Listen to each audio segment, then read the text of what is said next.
And welcome to MFSN, The Hump. I'm Ross the Boss. I'm here with Kasey. Vlad to the bone. Shienvold. Kasey, say hello to everybody. Hello, everybody. Yeah, he's the best co-host in the business. I can't get any better here. We're going to talk about NBA. We'll talk baseball. We'll talk XFL, which Kasey's an expert on.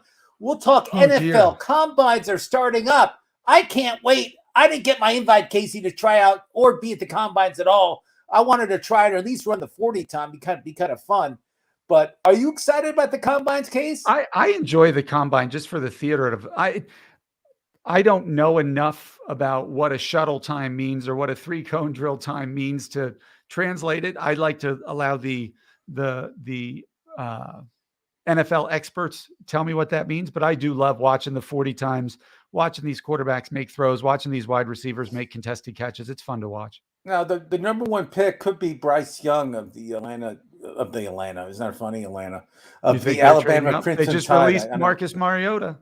They're saving $12 million releasing Marcus today, which is a good move, I think. He didn't prove to be like a great quarterback. I think they need to change there.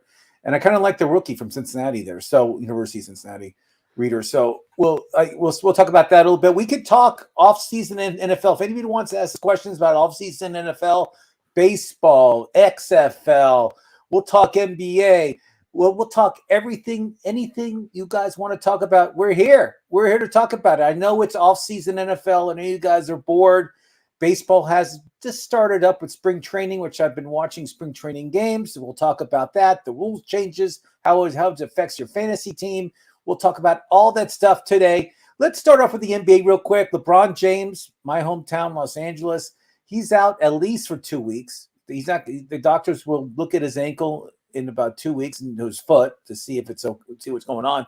But Case, I mean, the Lakers changed the whole roster in Los Angeles. I know you're in Philly, I'm in LA, and their team looks pretty good. I mean, and now LeBron going down, and they're not even in the playoffs if it started today. I mean, does this ruin the season for the Lakers? Well, how long is he supposed to be out? I mean, he's I know out it said at least 2 weeks. Tuesday. They said 2 to 4 weeks, Kasey. And the Lakers are on the outside looking in. They got to win some ball games, or they're not going to go to the playoffs. So yeah, I mean, I hate to say it. I'm not even a Laker fan. You don't believe in Austin Reeves? I love Austin Reeves. Oklahoma State, Oklahoma, one of those two. I love Austin Reeves. I love his enthusiasm, but he's not LeBron James. AD can't do it on his own. I don't think AD even wants to be in Los Angeles. I don't think him and Ham, the coach, get along at all. I mean, other than Dwayne Wade, though, tell me a teammate of LeBron James that has liked him if he's played with him for more than 2 or 3 years. Listen, I'm on the same page as you. I think he's a self-absorbing player that likes to have the spotlight on him. And he likes to be in control of the team. And like when you're talking about other alphas in the NBA, whether it's Kyrie Irving, whether it's LeBron, whether it's Anthony Davis, anybody like that, like they don't want to be controlled by somebody else on the court. And even though you're the best player doesn't mean you're the captain of the team. And like there's a lot of examples, like I can name a lot of examples. Kevin Durant's a good example. I mean, he does not want to be the leader of the team. He said in interviews and he shows it on the court. He does not want to be the man. Joel Embiid for Philadelphia does not want to be like the team leader, but he is the best player he's the best player on the team.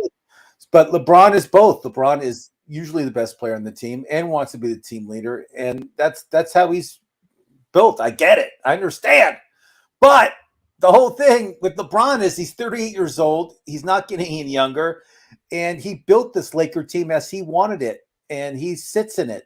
And he did not believe in these younger players. He brought in all these older players, Carmelo Anthony and people like that to be around him.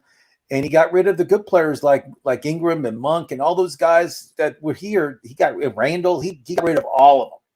Yeah, and he just I don't know. He to me is a little bit like Cristiano Ronaldo in soccer. Like he thinks he's bigger than the game, and he wants to be treated as if he's bigger than the game. And there's just a lot of people out there who don't view that as appropriate. I agree. Let's talk about Damian Lillard. 71 points the other day, Kasey. 71. He shot the ball 38 times. Yeah. That's, yeah, I mean, I would say, hey, pass it. I'm open.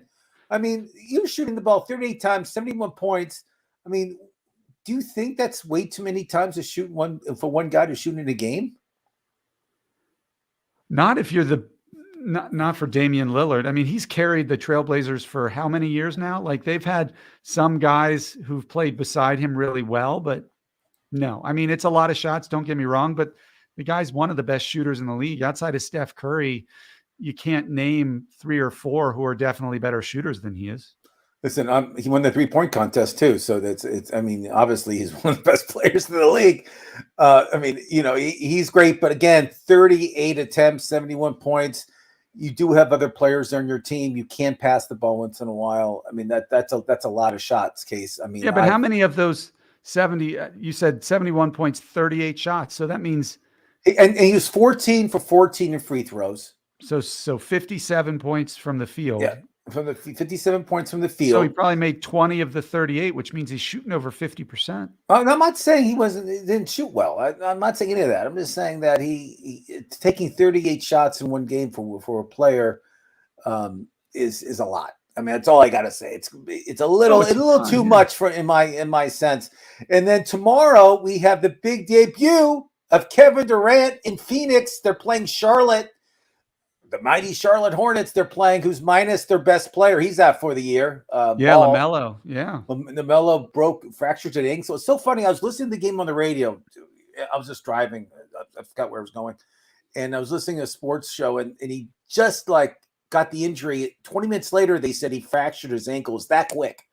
And it was it's amazing how quick they get these. You know, they just take him to the locker room, do the x-ray, boom, fractured ankle. And I mean, he's out for the year, obviously. I mean, he's not coming back. But you know, so Durant's playing against a team that's minus their best player. Phoenix should win that game by 30 points, 40 points. So do you think he and Devin Booker are going to play well beside each other? Yeah, Durant knows how to play with superstars. He did it with Irving. He did it with Harden. He did Westbrook. I mean, he's done it with a lot of other players in the past.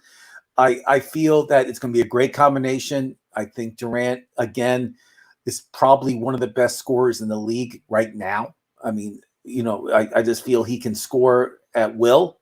He's that good, and he's a great defender. And he's not really a center. He's like a power forward. He doesn't really like playing the center position. He likes the 3-pointers. He likes to shoot. So I think it's going to help Booker a lot because Booker gets double teamed a lot, and Anton's going to be good. I mean, the Suns team now is good, has to be the favorite in the West. You know, they have to be. Yeah, I mean, I can't imagine anybody's got a deeper roster right now. No, and they're starting. Now they mortgaged their future if it doesn't work this year because they gave up, I think, every draft pick they have between now they give up 2028. I think Dr. Dan Ratner was even traded away. I mean, they got rid of everybody. But I mean, Chris Paul. I mean, this is his best chance, I think, to win the championship this year. Hopefully he can stay healthy. He always gets hurt during the playoffs. I don't want to jinx him, but I'm rooting for the Suns. I really want Chris Paul to win his first championship. He deserves it. Let's talk XFL, something you love talking about. I know you're glued to the TV. They actually had the worst ratings.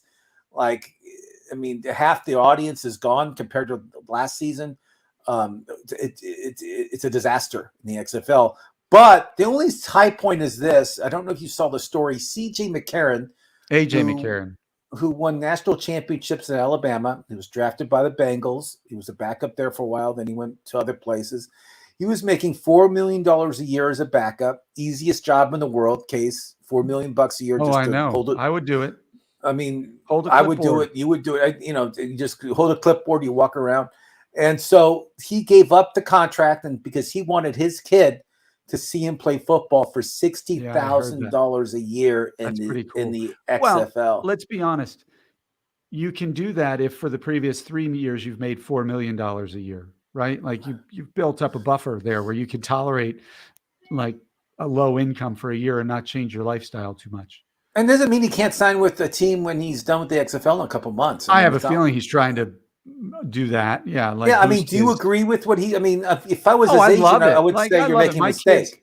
Kids, my kids, I had them later in life, but if my kids were 5 or 6 years old, I would want them to remember me playing football and not remember me as the guy who stood on the sidelines holding a clipboard. I mean, McCarron was awesome at Alabama. I mean, I remember him. He started a couple games for the Bengals. I mean, he was good. I mean, he was a good quarterback. So yeah. I mean, he was on Sports Center, I believe, this morning. I saw him on Sports Center being interviewed, and very humble, very nice to hear. He basically said, "Listen, I want my kids to see me play football, not to hold a clipboard." And it's nice to see somebody not thinking about the money, not thinking about their bank account, and throwing all that away, and just doing the whole, taking the $60,000. It's nice to see that. We really don't see that much anymore. And, the combines, NFL combines, we want to talk NFL a little bit. If you guys have any questions, but the combines are starting up. As I mentioned, Bryce Young is not going to be in Indianapolis for the combines. He's going to stay in Alabama and have his senior day in Alabama, I think, on Saturday. And he'll show off his arm there. Yeah, I mean, what's your thought on that? Do you think like a guy like Bryce Young should be at the combines, or do you think he should just stay in Alabama? I don't think so. I mean, look, I think the combine is, I mean, it's different, but it's a lot like the Senior Bowl. It's more for those players who might not have been highlighted or on ESPN's big boards or whatever, CBS's rankings, their mock drafts. It's for those guys who are probably really, really dynamite athletes, but just didn't get a chance to show it as much. Bryce Young, there's 2 years worth of tape on him. Like, whether he's 5'10" or 5'11", whether his hands are 6 1/4 or 6 3/4, whatever they measure, his 40 time, it doesn't matter that much for him. Everybody knows what he can and can't do. The only thing the combine can do for him is hurt his draft stock. It can't help it. If it can't help your draft stock, at this point, why the heck would you participate in it? That's a great question. No idea. You're right. I mean, he's like, I mean, I think the Bears are going to trade their first pick. They're going to trade that away. Do you think it's Indianapolis? That's what everybody's saying. They were talking about the Colts. There's a few teams that are talking to the Bears right now. I think it could be the Colts. I think you have a point there, or maybe Houston. I don't know. I mean, Houston has the second pick. I think they'd feel fine with either Young or CJ Stroud would be my guess.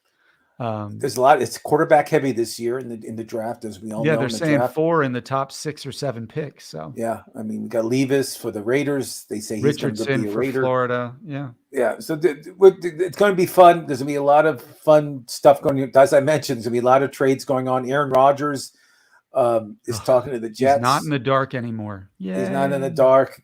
4 days. They actually showed the cave he was. It was like a cave / room. He was in for 4 days. I mean, there's no way I could do that. Could you do that, Kasey? Could you sit in total darkness for 4 days? No, I couldn't do it for 4 hours. I mean, the only time I could do it is at bedtime. Honestly, I could do it if I was going to sleep and I just went in a room for 8 hours. Say 8 hours is a great night's sleep for me. I could 8 hours. I would love to be in there for 8 hours with no. I need a little noise. I would be kind of freaked out. I'm ADHD, man. I can't sit still, more or less, in a dark room with nothing to do and that sensory deprivation stuff. No, thank you. And Derek Carr is actually going to the combine in Indianapolis, and he's talking to 3 teams. I believe it's the Saints, Panthers, and who's the last team? Saints, Panthers, Jets. And I think you're right. And he's talking to these 3 teams. I said all along he's going to be a Saint. I had a vision that he's going to be a Saint uniform. I don't know why. I mean, do you think he's a big catch? Is he like one of the guys you would want to start on your team? I think if he was smart, he would go to San Francisco. I think he signs a 1-year deal there because Trey Lance, who knows what they have. Garoppolo's not coming back. And, Purdy is having Tommy John surgery or something, isn't he? And so Purdy will be ready by June. I think with Derek Carr, they win the Super Bowl next year. I think he could do that for 1 year and then sign a contract somewhere. I don't know. I mean, the Saints I don't think the Niners. Kasey, first of all, the Niners don't have the cap room. He's not going to sign $1 million contract to play for the Niners. He doesn't. It's going to be a money grab for him, and he's going to want to play for money, not to sign a. No, I know. Deal. I think if he wants the best long-term situation, it would be the Jets. But I don't know if the Jets want him. I think the Jets are hoping on Aaron Rodgers. I think Aaron Rodgers. I think the dark horse for Aaron Rodgers is Miami. I think with those two receivers, Waddle and Hill, and Aaron Rodgers, I think all of a sudden you're like a big playoff contender having those three on your team during offensive plays. I mean, it worries me because I own Tagovailoa in Dynasty, but I get it. The guy has he's got the boxer's equivalent of a glass jaw. Well. His legs are made out of paper mache, one of the two. But again, we're just speculating. We really have no idea what's going to happen. But I do see, and mark my word, during draft day, you'll see a lot of people moving around because everybody wants to win now. They don't really care to win in 3 years from now. Like Jacksonville, they want to win now. All these teams want to win, and they all know their weaknesses, and they all know what they have to do to get better. So we'll see what happens. We'll see what happens. So let's talk baseball. Some horrible injuries the past couple of days, Kasey Shienvold. Horrible injuries. Yeah. Why don't you fill us in on some? Why don't you fill us in on some of the injuries? Gavin Lux. Gavin Lux. A couple years ago was the number 2 prospect in baseball. He was the can't miss kid who was going to come up and take the second base job for the Dodgers. Power, speed, good eye at the plate, discipline. The Dodgers are not good at giving their young players a chance. They just aren't. And he was finally going to get the chance this year, and he blows out his knee just on a non-contact fielding play. It's just really sad. I really liked watching. I had hopes for him, and I was rooting for him. So that one sucks.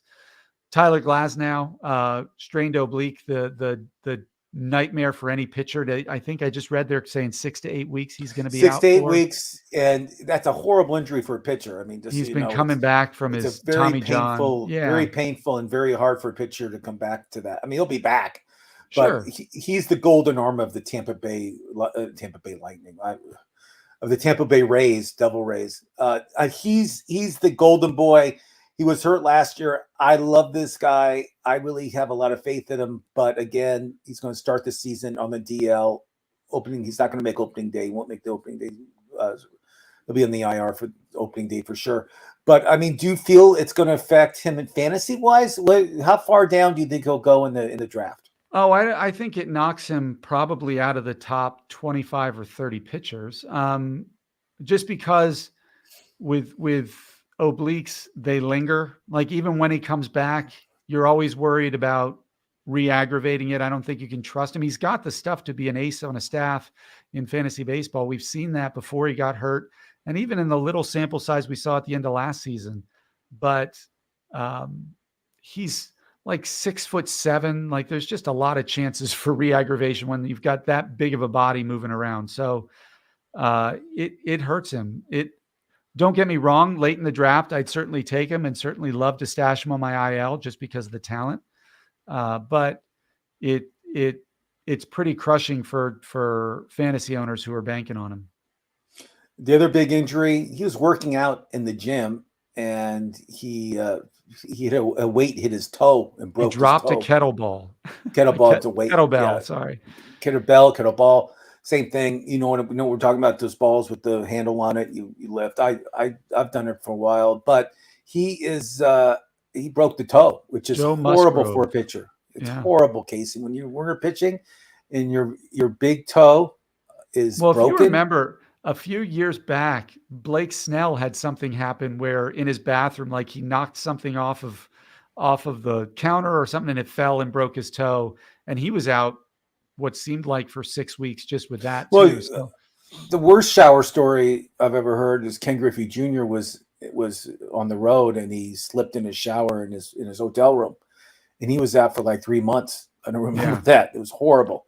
But, and he was on a pace to break like the home run record. He was on an unbelievable pace, and that crushed me. I mean, I remember how could you fall in a shower? But he did. So Joe is going to be out.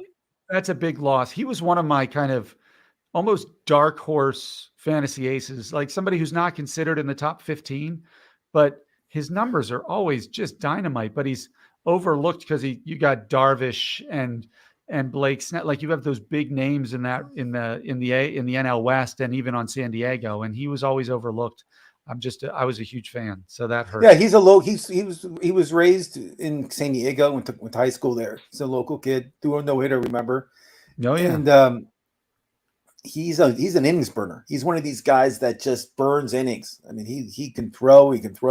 Somebody else in San Diego who has a sore calf. I don't know how many at bats he's going to get in spring training, but it's one of their stars is Juan Soto. I mean, Soto is not going to play that much in spring training. He has a sore calf. They'll probably get him some at bats, but I doubt they're going to play him much in the outfield. I doubt he's going to do much running or anything that I doubt it. And he's one of those. Yeah, I mean, last year was weird to watch because he historically was one of those guys who could just roll out of bed and get you 2 for 4 or 3 for 4. So, yeah, I mean, I'm assuming a lot of these guys are getting banged up early in camp. Like it's the first time they're really going through the actual baseball stuff again. And here's a question for you, Ross. Is there's anybody's value that is more volatile right now, speaking of San Diego, than Fernando Tatis Jr. with regards to his fantasy value, how high up the board he could go or how low he could go depending on this spring? I mean, I would say it's Glass now too, but I mean, Tatis is a chance pick because he's suspended still for steroids. It's the first 20 games. Yeah. First 20 games. But the thing about him is if you want to grab him in your draft, you gotta pick him in the top 20. I mean, he'll go. I know, and that's what I mean. Like 140 games of Tatis of 2021 is like dynamite, right? Or 2019, pick a year. But with the drug suspension, the injuries, do you think, and considering it was his shoulder and the subluxation do you think he's going to run as much? Does he keep the same value now that he's going to be an outfielder? I think so. I think he wants to come back and just tear it up. I mean, he's going to have a great year. I would take a chance on him for sure. I would for sure draft him in the late second round, third round, if he was available, because I think he's worth that much. Again, he's shortstop eligibility, and he could be outfield by midseason. Do they change the availability if he plays outfield? Like let's say he plays outfield and he's a shortstop. They won't take away shortstop, no, because it goes on the amount of games you played in the previous season. Outfield during the season. Yeah, he'll get outfield after 5 games. Yeah. Okay, so again, he's somebody. I mean, another guy that's going to get some reps at first base for the Reds is Tyler Stevenson. Tyler Stevenson is the catcher, but you know what? Joey Votto's not getting younger, and this is, I think, his last year for Cincinnati. The contract's done. That huge $200 million contract he signed 10 years ago. But I think Tyler Stevenson's going to have a big bounce back year this year. I think he was hurt last year and he was having a good season, but I think he's going to be a big surprise comeback player of the year. Tyler Stevenson. I said it right now. Kasey, you're my witness. I feel he's going to have a great bounce back year, especially for the Reds, who an easy ballpark to hit in. So again, no one's going to watch Reds games except me this year. I think I'm the only guy in California that watches Reds games. They'll watch them when they play better teams. You won't watch. You watch them when they play the Yankees. If they have the Yankees, they don't play the East this year. I don't think they play the AL East. No, sorry. So you won't be watching. So let's talk about the rule changes. I wasn't quite sure, like, if I would like it, if I didn't like it. I was at home the past couple of days, and I watched some games on MLB or ESPN. They had some games on, and I like the rule changes. I'm going to say it right now, Kasey Shienvold. Let's talk about it first. I enjoy the pitch clock. I thought I would hate it because they have the clock going. I think it's, I have to watch a clock now. Great. But, just so everybody knows the rule, if no one's on base, they have 15 seconds to pitch the next pitch. If somebody's on base, they have 20 seconds to pitch the next pitch.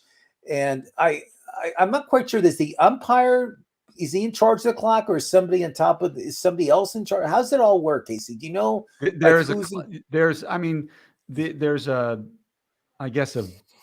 an extra umpire who starts and stops the pitch clock when the play is over, but there's a countdown that the umpire can see, I think, out in the outfield. So he doesn't have to look around. He can just see it when he's looking out at the pitcher. And then there's also one behind the plate, I think, so the pitcher knows where things stand in the pitch clock. But I saw it happen. The first time it was called, it was against Manny Machado, it looked like. He saw that, yeah. He was the first. It's a good question. Well, it wasn't a regular season though, but he was the first player to. And he just kind of chuckled. Did I see a game ended because of it too? Did I see that happen?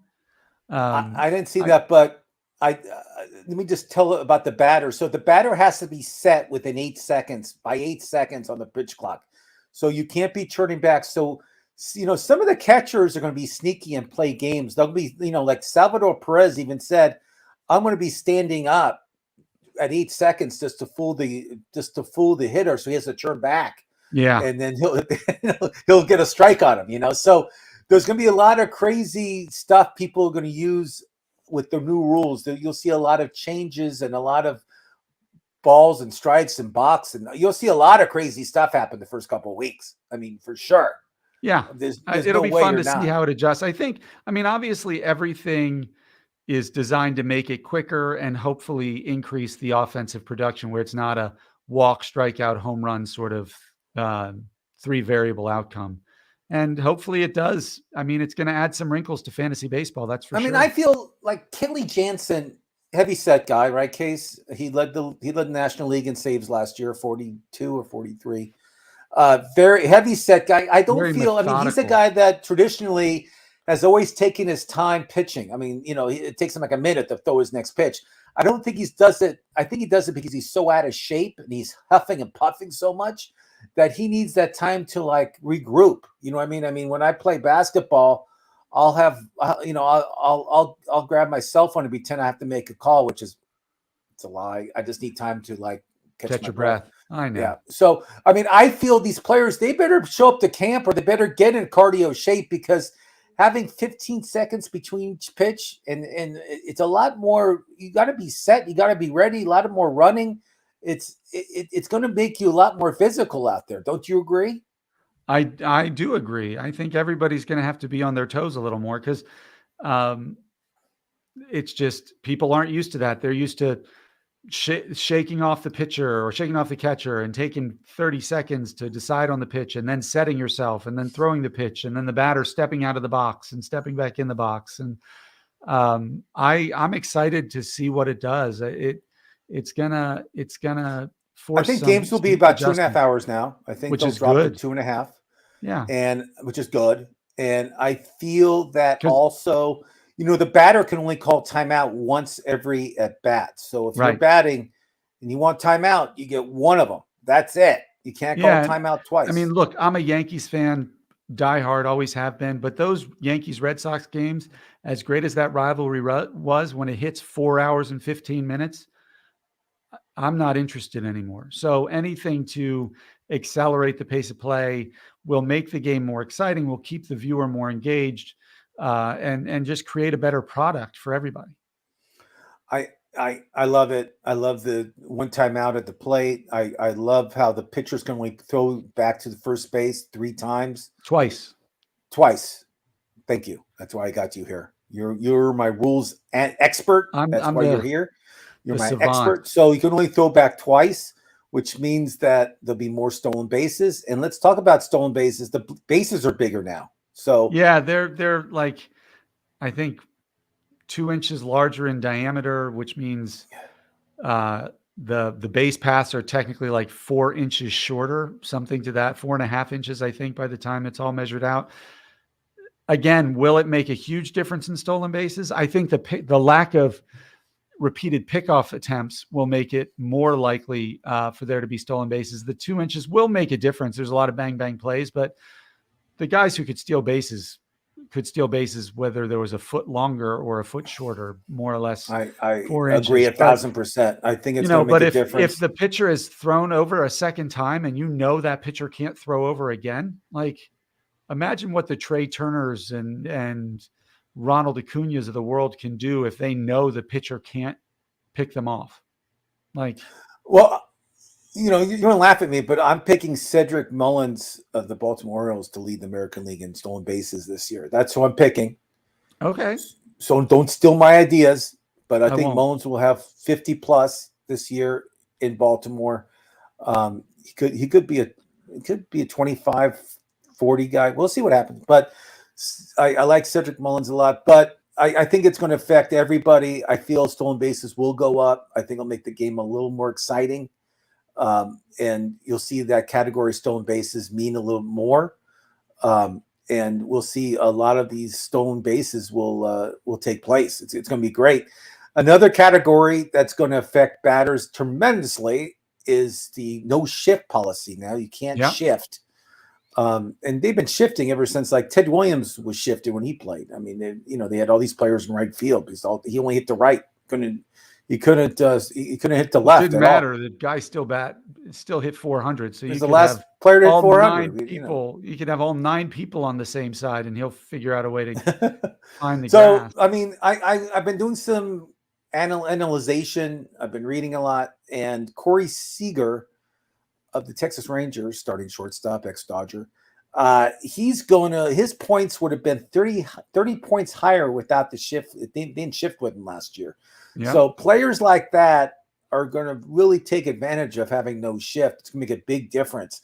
So in fantasy wise, you know, if you know your player last year got the shift and this year there's no shift on him, just know his points and percentages will go up tremendously. Ideally, the players like Corey Seager, the left-handed hitters are the ones who are more frequently shifted on. So those are the guys who are going to be affected more. The guys who hit line drives as opposed to lift the ball or hit the ball on the ground, obviously, is bad too. You'll get an extra 10 or 15 hits probably a season. So when you're drafting in fantasy baseball this year, are you going to take that in fact? Like, are you going to look at the rule changes and say, hey, you know, this guy had a subpar year last year, but, you know, this year there's no shift. I'm going to draft him feeling he'll bounce back. I mean, certainly it'll be in the back of my mind if I have 2 people who I'm looking at to draft at a certain spot and they're fairly equal in everything else. You know, those extra 10 to 12 hits are obviously a big deal, but, you know, if it's not too terribly much, you know, if they bat 220 and I think this will get their batting average up to 240, how much does that really increase their value to me? I don't know. You know, it makes somebody like Anthony Rizzo as a late round flyer at first base probably a good investment in the later rounds of the draft because he's in Yankee Stadium, which for left-hand, I mean, Ross, you could hit 25 bombs there to right field with your sweet swing. I could, because I bat lefty and I like pulling the ball. So I know. And as much as in softball, I'm trying to get away from pulling. I'm hitting more to the left now this season. But if for power reasons, I can hit the left. I can hit the ball a lot further compared to left. So if Anthony Rizzo, who's still capable of 30 to 35 home runs at Yankee Stadium, but his batting average has always been around 240 or 235. If all of a sudden he's batting 260 with 30 to 35 home runs, you know what? That could be a top 10 first baseman at the end of the season now, if he can stay healthy. His issue is health. Rowdy Tellez, another big lefty who they shift on all the time. These kind of non-mobility guys, you know, it makes them viable. Rowdy's on my list too. Rowdy's somebody viable that I late round benefit target. A lot. I think his on base percentage will go up. His batting average will go up. And without the shift with some of these players, I think these guys are going to have a lot better years with the time clock and everything else. You're going to see a lot more offense, I believe, compared to last year in baseball, just because. Yeah, it's going to be easier to find offense. It's going to make drafting pitching a lot more challenging, I think, though. You have to look at the guys now who like get a lot of soft contact or strike out more than just look at the kind of the obvious metrics of ERA and WHIP. You got to look at why their WHIP is the way it is. If they get, you know, if most of their on base come from walks, then the lack of a shift isn't going to affect their overall numbers. But if a lot of their WHIP comes from, you know, a lot of hard contact, but it's just hit right at somebody. All of a sudden, with the shift not there, are they going to be more prone to having elevations in their ERA and their WHIP, have a harder time getting deeper in games because they're not getting those 2 or 3 extra outs a game that the WHIP provides, that the shift provided them. And so I actually think the lack of a shift for fantasy perspective is going to make it harder to draft those 3rd and 4th tier pitchers than it is drafting batters.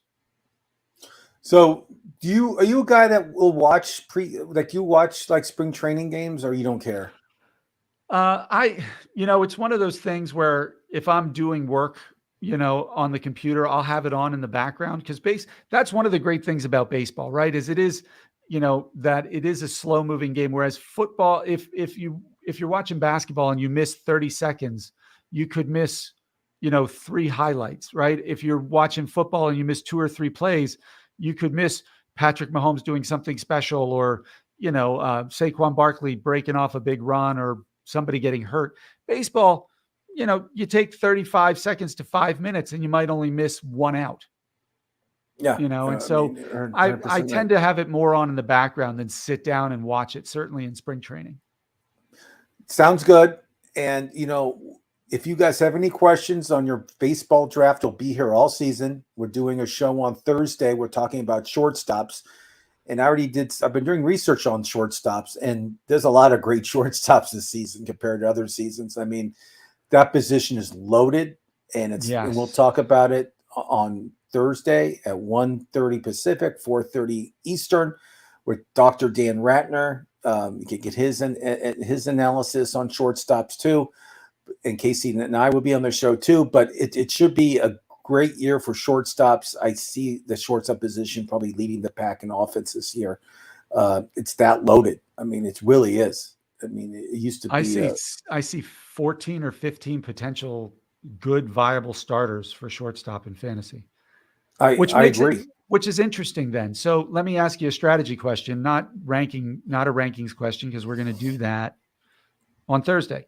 So let's say you see, 8 to 10 players at a position who are legitimately able to help your fantasy team. Not like where we're looking at catcher, where we're looking for somebody who's not going to hurt our fantasy team, but 8 to 10 who can legitimately help. Right. Do you wait to draft, or do you go still for the creme de la creme if the top 5 are all first round picks?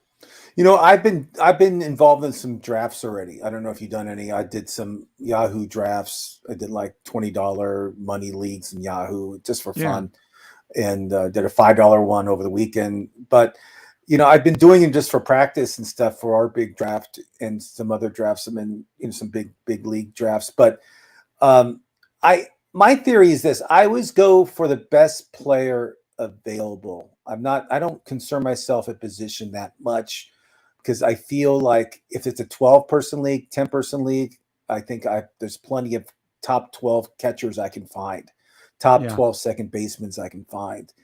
But if it's a bigger league, like 16 to 20, then you got to think about positions. And you might skip an outfielder to get a shortstop or a second baseman, because you're worried you're not going to get one of those creme de creme players that you just mentioned at that position. So yes, in certain leagues I will wait, but most leagues I just pick the best player available who I feel is going to have the best season. Okay. So that's what I do. I know people are kind of like, I don't want to say ADD. You're the psychologist, so you're the doctor, but people have to fill their whole roster first until they do bench players. Yeah, there is that strategy of like, wait, and it's not a strategy. I think it's a sickness. It's a compulsion. I need to find a second baseman this round. Yeah, I really even though feel there's not that's a second baseman who's worthy of that pick. What I like to do, I'm similar to you in that respect. If there's nobody at a position of need, if there's nobody there who's even close to the top of my list, I'm not going to take that position no matter what. Because look, if let's say I already have, Vladimir Guerrero Jr., as we always, who we all know, flat to the bone, has that's Vlad, why I have and never trade him. But let's say I offered him Judge. He won't trade Judge for him, but keep going. And I'm a Yankees fan. That tells you what I think of him. Let's say, I need a third baseman, right? But pick another stud. I'm blanking on all the big names. Devers. Well, Rafael Devers is a third baseman. I'm saying if there's not a stud third baseman available, but Paul Goldschmidt is available at first base, even though I already have Vlad, I'm going to take Goldschmidt thinking worst case scenario, I can trade this guy right after the draft for a stud at a position I need, unless I just want to keep him in my utility spot, right? Like exactly. I'm not going to reach for Alex Bregman, who's a good third baseman. Don't get me wrong. Like he is in my top 6 or 7 third baseman, but he's not Paul Goldschmidt, right? He's not the polar bear in New York. Like if I could have that guy instead, I'm going to take the guy who's going to be just dynamic on my roster, regardless of position. And you're talking about Pete Alonso, who's the polar bear, just so everybody knows who it is. But yes, I agree. That's why I always take the best player available. I try to.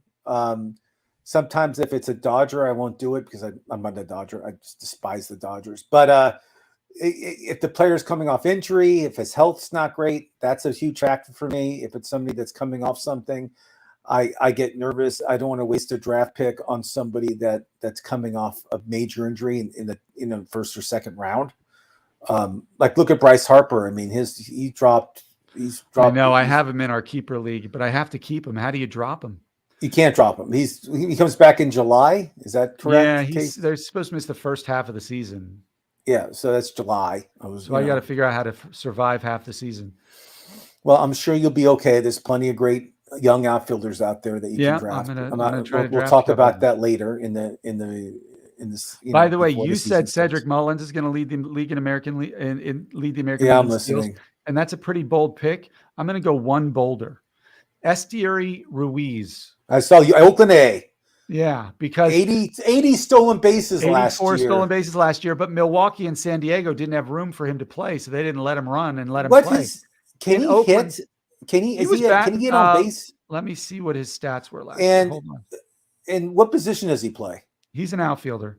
And how do you spell his last name? Ruiz. His first name is Esteury. Esteury. I can never spell that. He hit 332 last year with those 84 steals. And that's Oakland, in Double A or Triple A? Double and Triple A.